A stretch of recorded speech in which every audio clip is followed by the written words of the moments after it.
我的妈呀，这实在太震撼了！你知道刚才发生多扯的事情吗？真是太扯了 ！Oh my god， 这太酷了啦！哇塞，你们听到那声音吗？太酷了，你们一定要来。Hello， 大家，我是瑞奇。今天呢，我们来金门玩4天3夜。在这支影片里面呢，我会介绍给你们这么多的景点，然后呢，我会去3间在各个不同地区的住宿给你们选择，然后也会包括租车的资讯。这支影片会真的非常的丰富哦，一定要把它看完，保证看完之后你会想来金门玩。好，那我们就直接出发喽。出机场的第一件事当然是去租车喽。我找了一间大概是全金门最开挂的租车公司。第一个，它从机场出来往左手边走，它就在这边，你完全不用去其他地方找。第二个是它在整个金门有好几间的分店哦，我记得好像有3、4间，是不是超方便的？你看，它就在那边。金峰租车的机车和汽车选择多达10几种，这辈子还真没遇过这么完善又有保障的租机车流程哎。店员还会拿出地图，热心的告诉你各种出游的小撇步。最后，你只要一走出机场大门，车就在对面等着你咯。最爽的是，这些车都超新的，看公里数根本没几个人骑过吧。好了，我们坐好车了，走吧，探索金门，出发！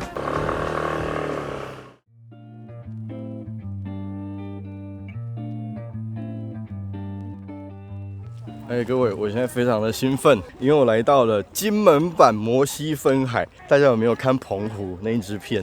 那边的摩西分海也是超美的哦。这边叫建功屿啦，就是一个小小的岛。然后一样在干潮的时间呢，你就可以走过去。来吧，我们就往建功屿走吧。上面有那个牡蛎人是吗？是叫牡蛎人吗？只有在退潮的时候，你才有办法走到它的脚下去看。我到了，就是这个，有没有？这个高高的长脚叔叔。牡蛎人是芬兰艺术家以金门的在地养科文化为主题而创作的，而使用与轨条寨一样的铁条材质，也是为了反映金门的抗战历史。OK， 我们继续往建功屿上面走。建功屿这里有一个名字叫做麻风屿，因为在清末那个时候啊，这边的医疗体系很不发达，只要有麻风病的人都会被关到这个建功屿上面来隔离。这些全部都是碉堡设施，弹药库啊、政战室啊等等的。好，这个碉堡我觉得还好，说实话，主要是让大家看这个金门版的摩西分海的奇景。好，我们先往下一站走吧。OK， 各位，我现在在水头聚落。金门啊有7大聚落群。那水头聚落是这7个聚落群里面拥有最华丽的闽南式洋楼的一个聚落，保存的非常的完整，全金门最完整的洋楼就在这个聚落。水头聚落约在距今700多年前发展形成，居民主要以黄姓为主，因为临近水头码头，因此啊，这里是往返金门及厦门的交通要点。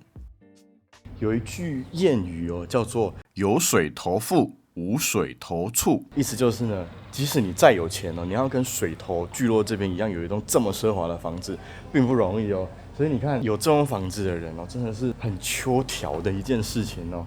在我身后的这一栋高高的建筑啊，它叫做德月楼哦。这个楼其实是做机枪楼，也就是一个防御碉堡的概念。在德月楼建造时，正处于金门地方治安最坏的时期，因此啊，除了机枪塔，整个村落也充满了各种防御措施，以防止盗匪入侵。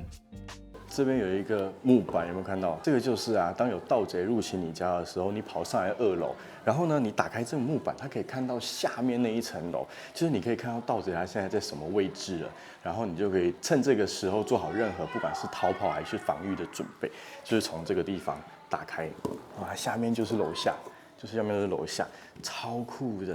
好，那我们看完了非常华丽的德月楼，还有这整个非常奢华的水楼聚落，前往下一个地方吧。走，肚子饿了，来带你们吃馅饼。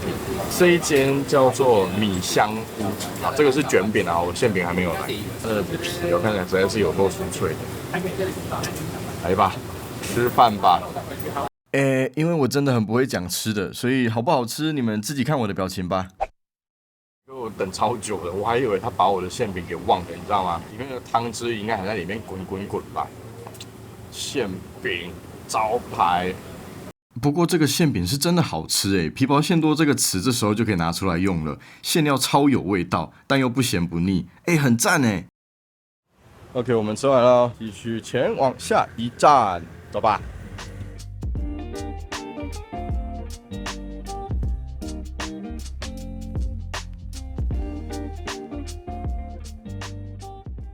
OK， 各位，这边是一个非常地标性的建筑，它叫做北山古洋楼。这栋楼大约是1930年时在菲律宾经商有成的兄弟建给母亲居住的。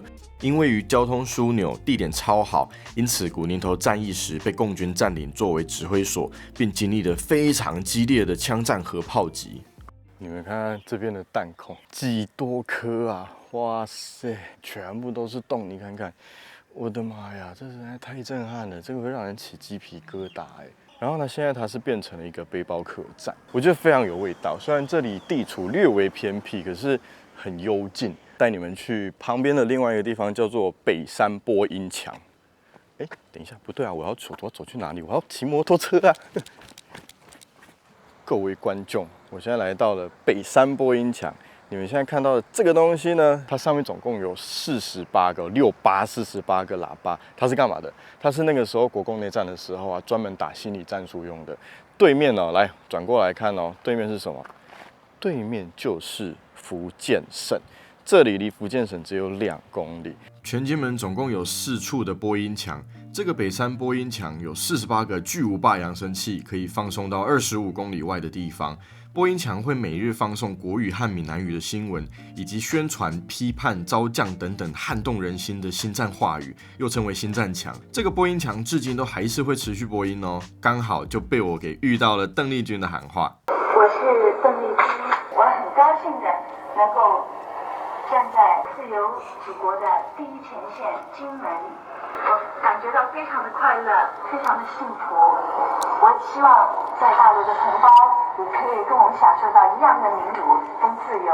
唯有在自由民主富庶的生活环境下，才能拥有实现个人理想的机会。也唯有全体青年都能自由发挥聪明才智，国家的未来才会有充满光明和希望。希望很快的能够再回到金门，跟金门的弟兄们见面，当然还有跟大陆沿海的同胞们通话。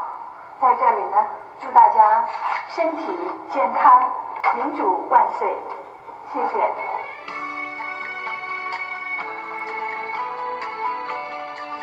各位有没有听到？这个就是心战喊话，呼吁对岸的同胞们，大家赶快回归，来到台湾这个地方，很奇妙，真的很奇妙。我跟你们说，你知道刚才发生多扯的事情吗？真是太扯了。你看对面就是厦门，对不对？我刚才拿出手机要看我的行程，我的远传电信竟然变成中国联通。你看它近到什么程度？它近到连在这边都可以侦测到漫游，我吓一跳，你知道吗？中国联通哈。OK， 听完邓丽君唱歌哈，其实她还在唱啊，她要唱半个小时。好了，那我们继续向下一站走吧。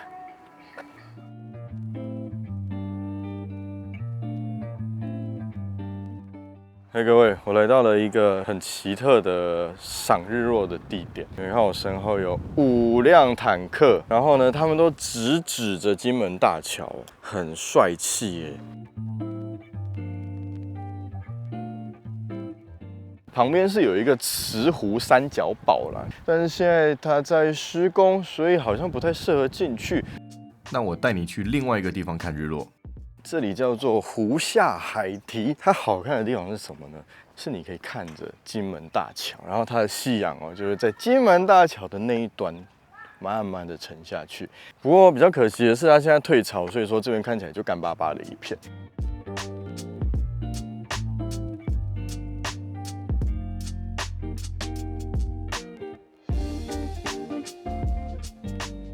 OK， 看完夕阳了，时间也差不多了，我们去看看有什么好料的吧。走，去吃饭。好，我跟你们说，因为我的口袋名单的餐厅不知道为什么都关了，然后呢，我就在 Google Map 上面随便找了一间，然后就找到了这一间，叫做民族小吃。我看中它的一个叫做厦门沙茶面，看起来好像蛮美味的。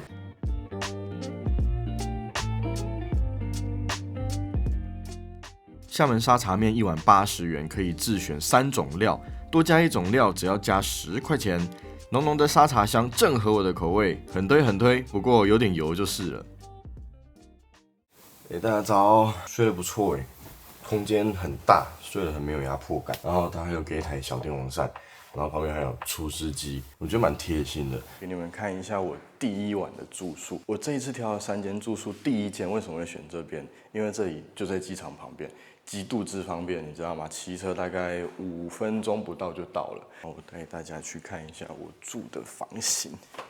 我床位在下面，这里总共有4间。以一个背包客栈来说，这个床位很大哦。它除了放一个单人床之外啊，旁边还可以放一个柜子，有没有？这大概是我住过的背包客栈目前为止最宽敞的一个。这间叫不倒翁青旅，民宿主是一位超年轻的正妹。这里的空间真的塑造的极致舒服，重点是有可爱到爆的猫猫可以撸，好肥，好可爱啊！各位早。我们现在吃一顿丰盛的早餐哦，这里叫做金许园早餐店，也很有名哦。然后它这里有卖葱油饼，也可以加蛋，然后还有馅饼跟粥。它最有名的是韭菜盒子 ，but 我不吃韭菜，你知道吗？它这里外带的每个都是一包一包的带走，至少都5、6个到10个以上，好像很厉害。那你们就帮我尝试。那我点的是葱油饼加蛋，还有它的猪肉馅饼。我真的要说，它的葱油饼好好吃哦，它的饼皮越咬越香，你知道吗？它的面香会一直飘出来，然后充满你的口腔，真的很好吃哎！我很少吃到这么好吃的葱油饼，真的超好吃的。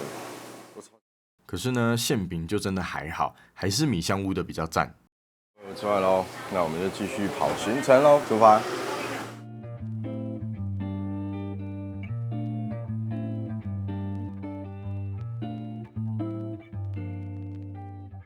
我们来到宅山坑道，这个坑道也是我本次最期待的行程之一，终于要走入坑道了。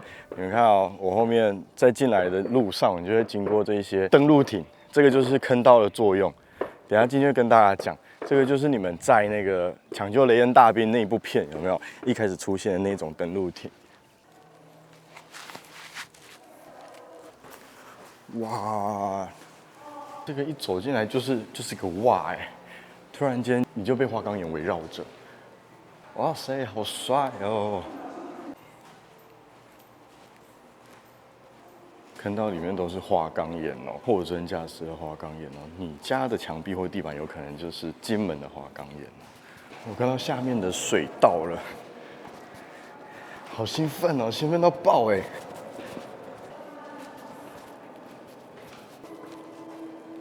！Oh my god！这太酷了啦！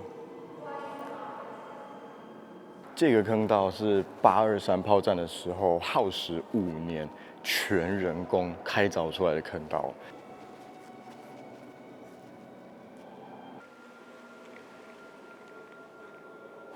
我们现在去另外一边看看哦。金门这边有好几个坑道哦，不是只有这个宅山坑道。哇，这里有个很帅的分支哎，一个 A 字形的水道有没有？我们现在这边是主水道最长的，这边是这个分支水道，然后这个就是主水道。很难想象吼，那个时候在这么阴暗的隧道里面又潮湿，然后你就要在很神经紧绷的情况下，要在这么险峻的环境生存。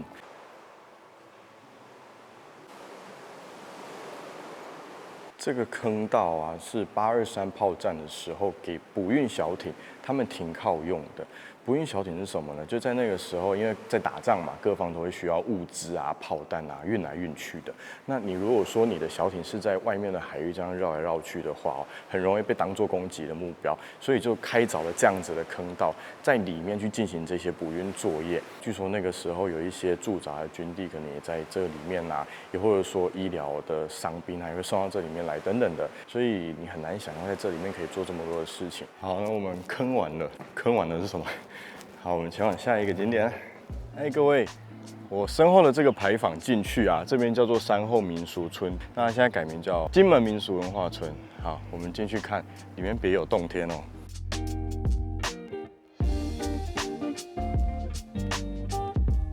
山后聚落是金门的7大聚落中保留最完整的古厝群，全村共有18栋，格局、形式和排列都非常的整齐一致。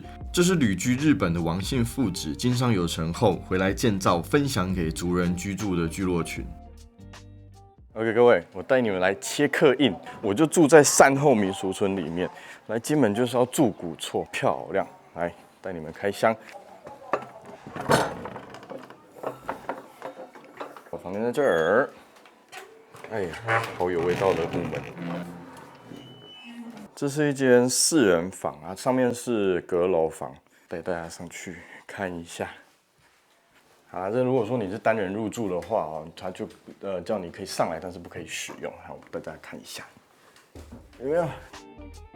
山后海珠民宿是这整个聚落唯一的古厝民宿，直接体验置身在早期生活的场景中，能住在这种地方真的是可遇不可求哦。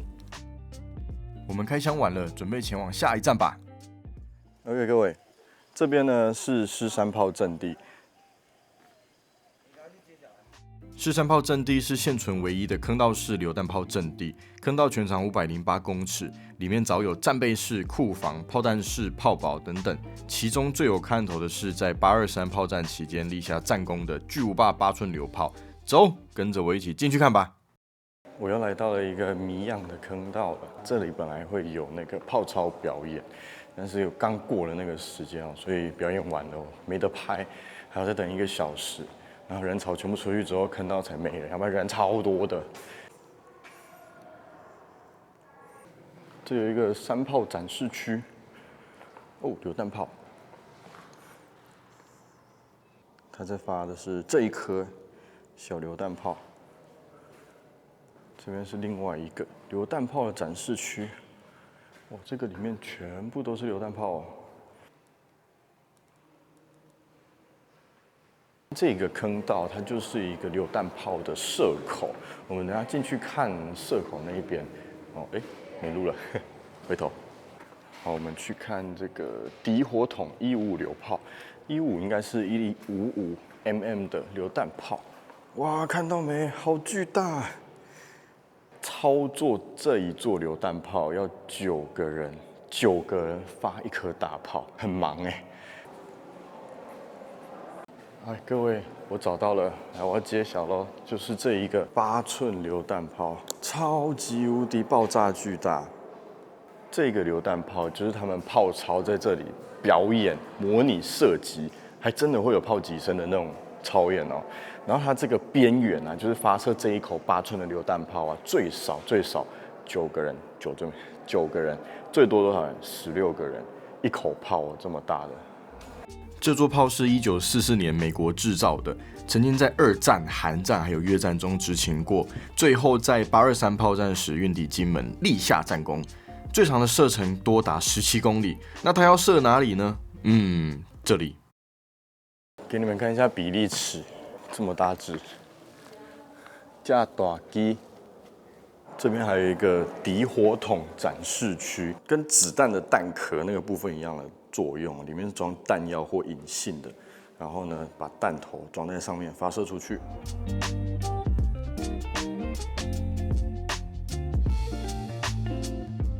好了，那这个炮操表演我就不等了啦，大家可以上网找，都可以找得到炮操表演的影片。好，那我们就前往下一站喽，走吧！我跟你们说，我刚才骑过来的路上有女生在骑马，好帅哦！好，我现在骑到哪里来？我来这个马山观测站，这里面也是一个长长的坑道。马山观测站距离厦门的角屿最近只有1.8公里，位于前线中的前线，因此啊，它有天下第一哨之称。这里也是一个播音站哦，它的入口很幽闭恐惧症，你看这么小，这么窄，这样子，窄窄的。啊，现在刚好也在播音，很狭窄，非常狭窄。哦，别有洞天，这里面是床位，这边都一个一个。有点可怕，会不会突然有人跑出来？这里有2个床位，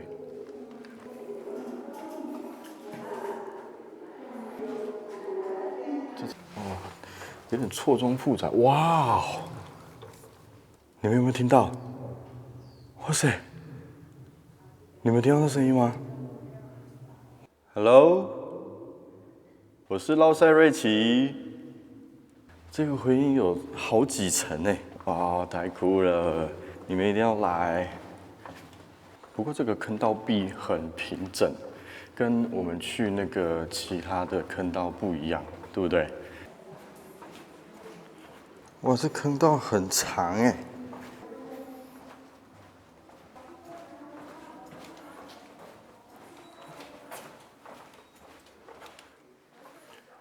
这里是播音站，邓丽君就是在这里播音给对岸的同胞的。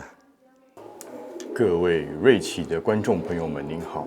看完片请记得按赞、留言、订阅、加分享，否则没有否则。OK， 这个就是马山观测所，我们前往下一站。Hello， 各位。这里呢是最近金门最当红的景点，它叫做沙美老街，大家叫它沙美摩洛哥。沙美老街这里可是全金门最早形成的街道之一，街市应该这样说。大约明朝时，金门的盐产业到达巅峰，盐产地大多集中在沙美这一带。那没落之后呢，这里的建筑就没有再特别的维护了，因此也就形成了神似摩洛哥的建筑样貌。我非常的好奇，它这个形状是怎么来的？哇嘛，你在？哦，我跟你们说，我刚才在那个沙美老街，它那个过拱门的时候，它那个顶太低，你知道吗？我蹬一下撞到头。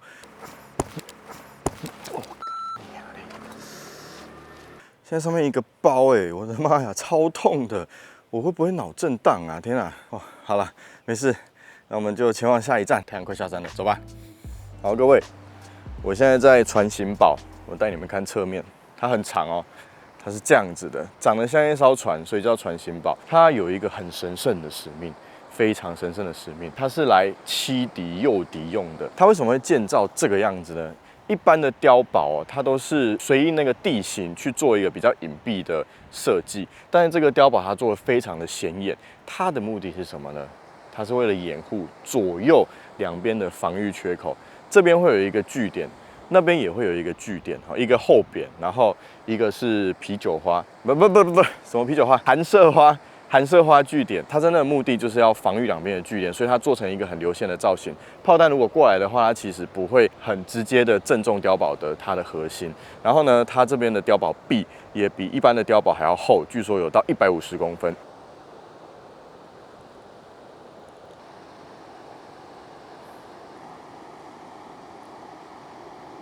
最后带你去一个保证让你惊呆的地方。这间纯德中药房有什么好惊呆的呢？第一是来自马来西亚的白胡椒，香到全金门的粥都绝对不会少。第二个是200年前的关门方式，全世界仅有，就在这里。你们那个门板要做记号吗？要，后面会有数字，它每一块都不一样。几年了？开到现在191，然后门板的话60-70年要换一次，它是消耗品。一块跟最后一块会比较9万，已经换过。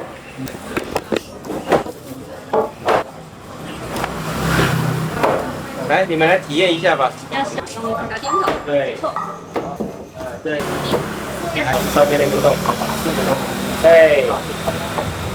对，把这拉紧，抓住，下面那个洞。OK， 好，就这样子了。好，谢谢啊。以前的话，那个晚上就不开这个门，如果要看病、要买药的话，要从这个门敲门，要从这个门开。哦，因为这大门的话比较晚上不安全，有时候怕盗匪，所以大门就不开，就开这个小门。OK， 那这个就是第2天的行程哦。那第3天跟第4天的行程我会放在下集的影片，大家一定要去看哦。